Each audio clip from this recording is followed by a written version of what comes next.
something we just started talking to you about. And I understand that because you said you wouldn't. But we also said that we were going to work hard for your election. Everybody that's out here has worked extremely hard on your election to get you elected.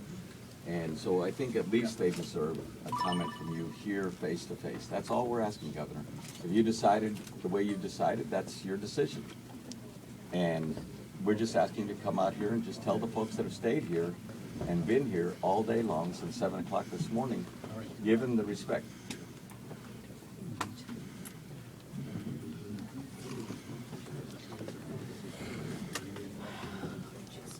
He may come back. Governor, look, we have people that are dying in the fields. This is not a pressure tactic. We've been here, we've been peaceful here for the last 12 days. We have not done anything to disobey the law. We've been totally nonviolent.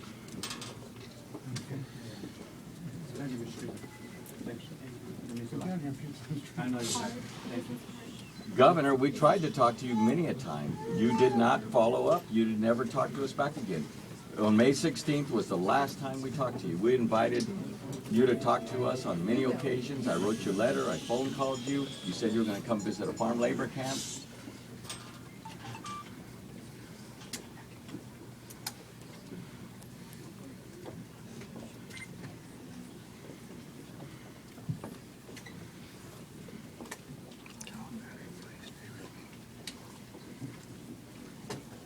We did get down to language, Governor, and that's what we proposed to you. That's what we proposed to you because we've researched this a lot as well. We've spent our time looking at this. We spent time going to Governor Schwarzenegger many a time. He was a Republican governor. We didn't expect a lot from him, but we do expect a lot now. We've researched this. We've gone through this. We've looked at all the different options. We've looked at all the different ways about doing it. We didn't propose this just out of the clear blue. We've been studying this for many, many years now, in terms of trying to figure out something that's going to give farm workers the same opportunity as other workers here in this state. That's all we're trying to do. And we're taking your legacy and what you put together back in 1975 along with us. What we put together back then worked fine back then. It had a good start. But today it's completely different. It's 36 years later. There's been many a change demographically. There's been many a change in terms of the strength and power of the growers. I think some of the people that you talked to told you this is only an issue about power. And right now, farm workers do not have that power. That's right, exactly. And so here we are. I mean, we're looking for a way just to level the playing field. That's why we proposed what we did, Governor. And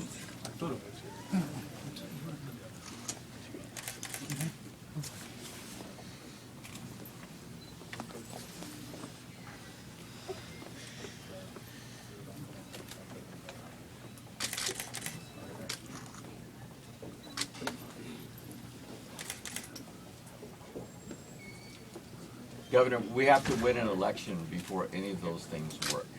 That's what this was all about, is to give farm workers a chance to win an election. Well, right now, when they go do elections out in the fields, they get intimidated, they get threatened with firings, they get threatened with retaliations and loss of jobs. It just happened on this petition campaign.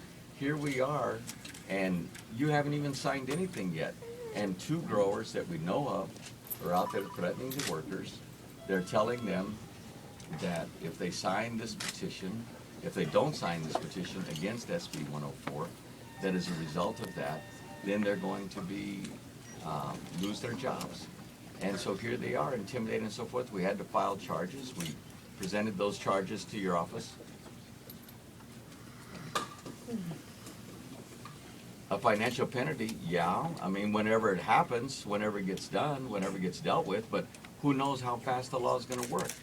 I mean, these workers, they're seasonal workers. They work for a farm labor contractor, Governor. That wasn't the case back then.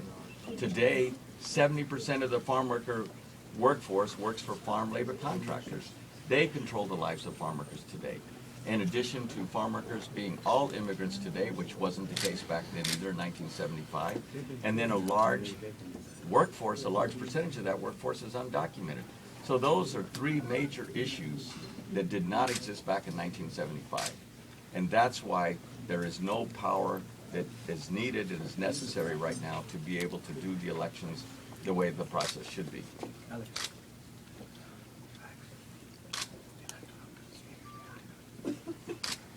That doesn't make a difference. Look, in Jamara Farms, where we had the last big election take place, we had over 80% of the workforce signed up. I was out there with them. We saw it. The moment we filed that petition, the owner of the company was out there, John Jamara Jr., his uncle Sal Jr. was, Salvador Guimara was out there. They were all out there intimidating workers, telling them we're going to close the camps. You're not going to have a job here next year.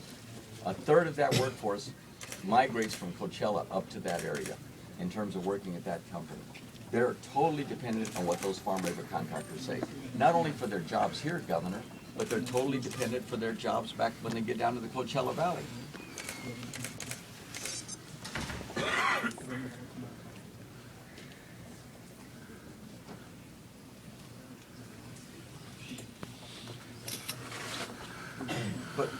But look what that took over a year and a half for the board to issue a decision.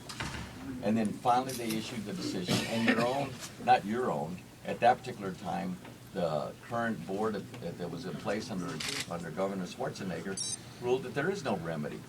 The growers can violate the law.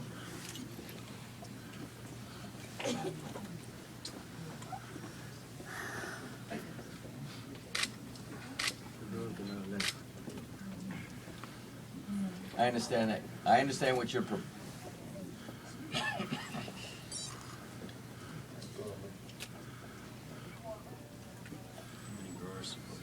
Where's that? Growers are not elected.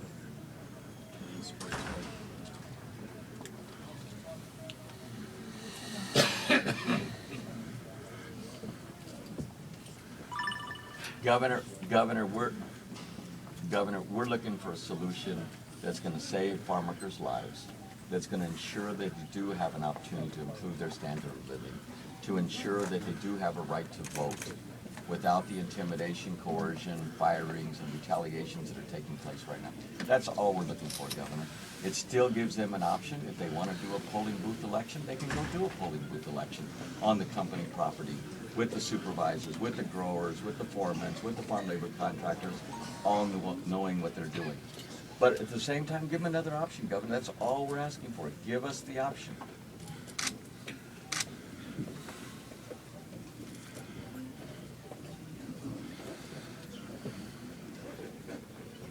But Governor, but how much evidence do we have to give you to show you that, Governor, this.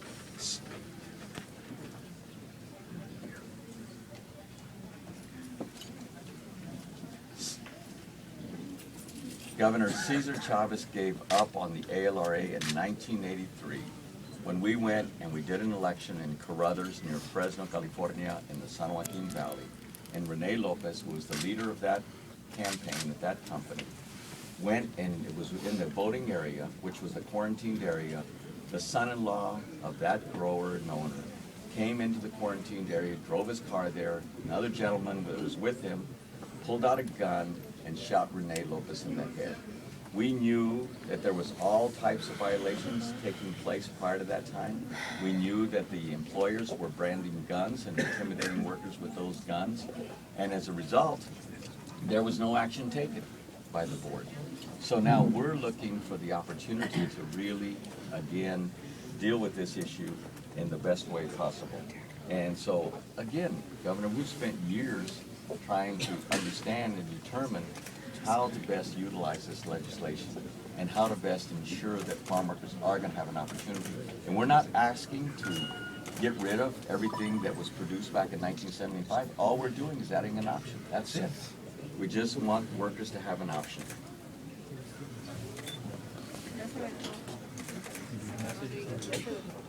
All right.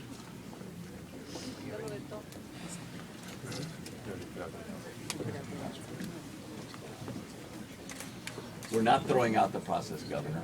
Nobody said no, we're not throwing it out. There's still an opportunity to be able to do that. And Governor, just come out here and just tell the workers what you've done already, because you already put out a press release announcing your veto. Oh, we marched to him. The press already has it, Governor. The press already has it. They're showing it to us. Or we march to him.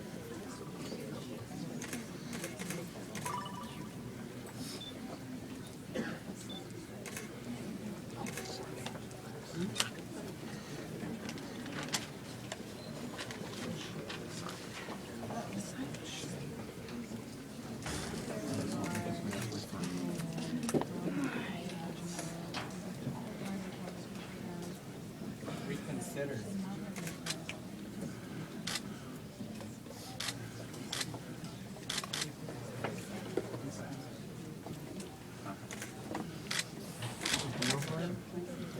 What's that? Can he reconsider? Governor, let me just be honest with you. Governor, let me just be honest with you. I was there back in 1975, so don't tell me about the law working back in 1975. It worked for 4 months, Governor. And then you could not get the funding for the law. And for the whole year of 1976, that law did not function, did not work. Farm workers left demoralized because of the fact that this promise that we had, this hope that we had, did not continue as we expected it to be. And after that, the law never functioned the way it should have, Governor. I was there, I did those elections, I know what happened, what transpired. And so, but Governor, you weren't implementing the law. We were. And we knew what workers had to go through. Hundreds and hundreds and hundreds of farm workers were being fired from their jobs and retaliated against, Governor. That's why we're just looking for an option. We're not saying abolish the polling site election. Fine. Give workers another secret ballot opportunity. That's all we're saying.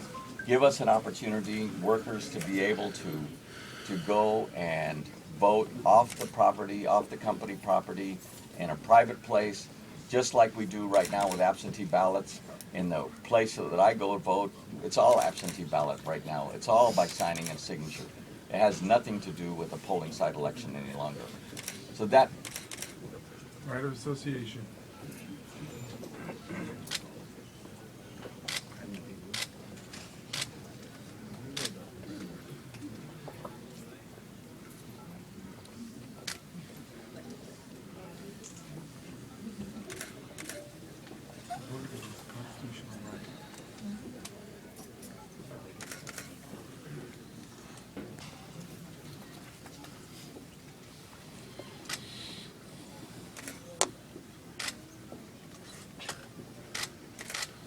Well, Governor, all I ask is right now you take a moment to come out and just say something to these farm workers that are here.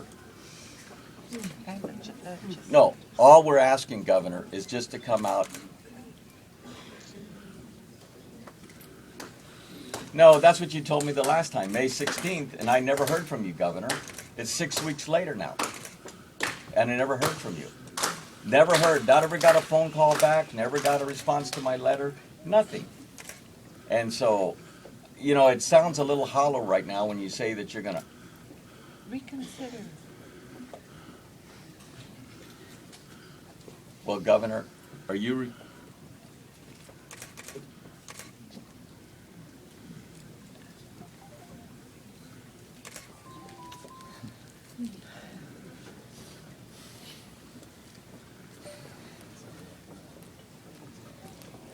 So, déjame nomás anunciar lo que sucedió ahorita. Mira, primeramente, nomás queremos dar las gracias a todos ustedes que están aquí con nosotros esta noche. First of all, we just want to thank, in a very special way, everyone that's here with us this evening. Ustedes tenían fe y esperanza y hicieron mucho sacrificio para llegar al punto donde estamos ahorita. Everyone here made a tremendous amount of sacrifice to get where we're at here today. And we want to thank all the legislators, Speaker Perez. I don't know if Senator Steinberg is here right now with us, but all the other members of the caucus that are Latino caucus that are here, and other legislators that are joined with us here this evening. Nomás quiero decir que queremos dar las gracias al el vocero Jan Perez, que está aquí con nosotros de la Asamblea, y todos los demás legisladores que están aquí presentes con nosotros, especialmente los miembros del grupo de los latinos y también los demás legisladores. El gobernador hizo decisión de vetar nuestra legislación. The governor made the decision to veto the legislation. Y es lo que queremos responder directamente al gobernador. Lo voy a decir en inglés primeramente y después en español. What never changes in politics is power. The governor accepted the arguments made by the powerful agribusiness lobby and rejected the cause of the powerless farm workers. Lo único que nunca cambia en la política es el poder. El gobernador aceptó los argumentos de la industria agrícola poderosa y rechazó la causa de los campesinos impotentes. So, compañeros y compañeras, eso nomás quiere decir que tenemos que seguir adelante en nuestra lucha, seguir comprometidos, seguir trabajando duramente, porque sí vamos a lograr esa victoria para todos los trabajadores del campo aquí en el estado de California.